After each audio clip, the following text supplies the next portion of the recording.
Hello out there, everyone. Today we're going to take a quick look at this wonderful Blu-ray release of The Mist that contains both the color and black and white versions of the film. Now, for those of you who are not familiar, this is, of course, a Frank Darabont Stephen King adaptation, and Frank had done The Green Mile and the Shawshank Redemption prior to this film, which came out in 2007. And I would just like to point out that I think this is one of the best Stephen King adaptations. And what's really quite remarkable about the film is that the black and white version that's on this disc was the one that Frank Darabont intended to release. But of course, the studio balked at that notion. They said, look, black and white, you're going to kill our grosses. So they released the colorized version. And of course, I saw it in theaters. I remember by myself and feeling so crushed by that ending that I walked out of the theater in a funk for days. It was a really ballsy way to end this film. It's one of the most bleak pieces of science fiction horror I've seen. Almost makes the thing seem positively happy-go-lucky by comparison. And of course, I bring up the thing because I think this film definitely has a debt to owe John Carpenter and his adaptation of the thing that, of course, is, I would argue, one of the best pieces of sci-fi horror ever made. This film, I think, sits proudly within that same general vicinity. I'm not sure it's as good as The Thing, but it's certainly a very, very good piece of horror sci-fi, and one that has a pretty impressive cast. For those of you who aren't familiar, the I would say 7 or 8 of the cast members in this film all later went on to the first season of The Walking Dead, which is kind of interesting. As you're watching it, you're thinking, wow, I mean, they clearly, this was the movie that got many of those people together, and they, of course, re-held it up for The Walking Dead, which I, incidentally, loved the first 3 seasons. Didn't care for the remaining seasons too much. There were, an episode here or there that was good, but in my mind, it really had sort of exhausted its returns by the end of the season 3.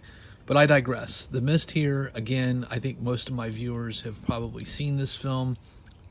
Incidentally, the colorized version, I think, does admittedly sort of expose the somewhat hinky CGI effects that are on display, and that is, again, one of the reasons why I do like the black and white, because it mutes things a little bit. It makes it feel more like a 1950s B-movie horror flick, and I think it hides things in a way that allows the viewer to focus on the story and the actors and the suspense that I think are all just top shelf in this adaptation. Again, this is a terrific release. It was only $5. I picked it up, and it has the black and white, the color version, and then also tons of supplemental features, which I have yet to dip into.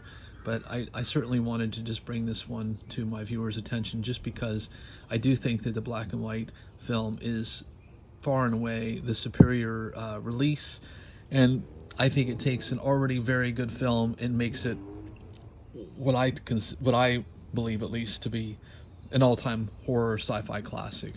I would definitely put it in the same discussion as 1982's The Thing by John Carpenter. So, and of course, this is, I believe, a Lionsgate release. It doesn't have, it has disc art, which is nice. There's no reversible cover art or anything of the sort, but disc 1 is the colorized version and all the special features, and disc 2 is the black and white version, and that is basically it. So again, black and white version all the way. But on that note, I would also just like to point out that I know some have criticized Thomas Jane, especially toward the end, as being a little bit too melodramatic. I thought he was great in this film. I like Thomas Jane. I've been a fan of his from early on, Boogie Nights, and a film called Thursday. Of course, he went on to do The Punisher and some other films, but I think he's a good actor, and I think he does a fine job here, as does Andre Braugher early on. It's got a terrific cast, and I think largely works in concert with the great screenplay that Frank Darabont wrote, and of course the source material that Stephen King conceived.